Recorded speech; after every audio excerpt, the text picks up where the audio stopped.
So Iran is in a state of mourning as it is gearing up to lay its supreme leader Ayatollah Ali Khamenei to rest on Thursday. But 24 hours ahead of Ali Khamenei's burial, Washington and Tehran have traded fire once again.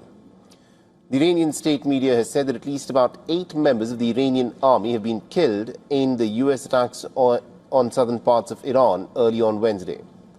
And according to the Iranian state media, the victims belong to the Air Force, the Navy, and they were killed during these American bombings on Bandar Abbas and also in the city of Bushehr.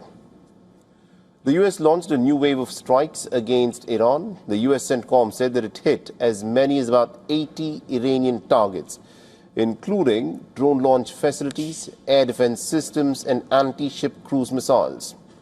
Now, Donald Trump, who declared that the ceasefire is over, has again warned of more strikes on Iran tonight. But this time, the strikes are going to be different. Washington calls it a punishment to Iran's latest attacks on commercial vessels transiting the Strait of Hormuz. Now, explosions were heard in Iran's main oil hub on the Karg Island, on the Keshem Island, and also in the southern port cities of Sirik and Bandar Abbas. The Keshem Island is the largest island in the Persian Gulf, located just off Iran's southern coast. It is heavily fortified with underground missile silos, fast-track boats, and naval bases. Now, the Trump administration has revoked oil sanctions waiver with immediate effect, and that has allowed for the purchase of the Iranian energy without attracting US sanctions. Tensions have escalated in West Asia 23 days after both sides signed an MOU formalizing a truce.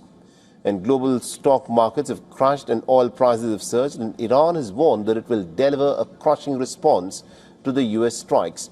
A short time later, air raid sirens were activated across both Bahrain and Kuwait, accompanied by simultaneous electrical grid outages.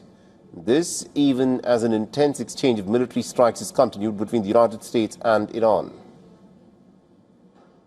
Now, the IRGC says that it has struck as many as about 85 US military sites across Bahrain and Kuwait, including Ali Al Salam Air Base in Kuwait and the 5th Naval Fleet's headquarters in Salman Port in Bahrain. Iran has warned of more attacks if Washington repeats its strikes on Tehran. Now, the fresh round of strikes took place as Trump and the NATO leaders have huddled for high-stakes NATO summit in Turkey, and the American president has lashed out at Iran, calling it stupid, cuckoo, and all kinds of words that he could come up with. Now, Trump, remember, has hardened his stance on denuclearization of Iran. Listen in. But they launched a couple of drones and one rocket, one missile, and at ships, because they were in the strait, which they have every right to be. And so we hit them very hard last night, very, very hard. Probably hit them hard again tonight. I'll give them a little warning, we're going to hit them hard tonight. But we'll see how it all works out. No, I'm not happy with them, you know.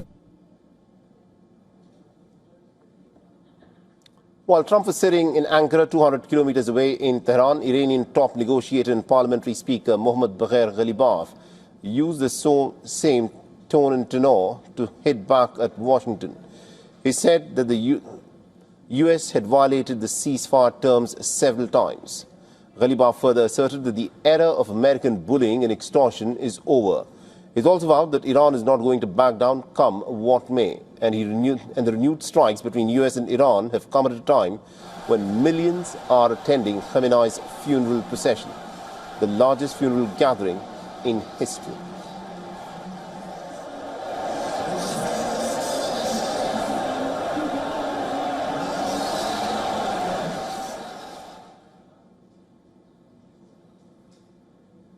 Now, the week-long funeral ceremonies began with the body lying in state at Tehran's Grand Musalla Mosque. On Monday, a 12-hour, 10-kilometer procession cut through central Tehran, moving past the landmark Inqilab Square and Azadi. The procession moved from Tehran to the holy city of Qom on Tuesday, and it crossed international borders into Iraq, drawing thousands upon thousands to the Shia holy shrine cities of Najaf and Karbala. Najaf is the third holiest site in Shia Islam after Mecca and Medina. The final leg of the historic procession concludes in the northeastern part of Iran on Thursday. The Khamenei is scheduled for burial at the Imam Reza Shrine in his hometown of Mashhad in eastern Iran.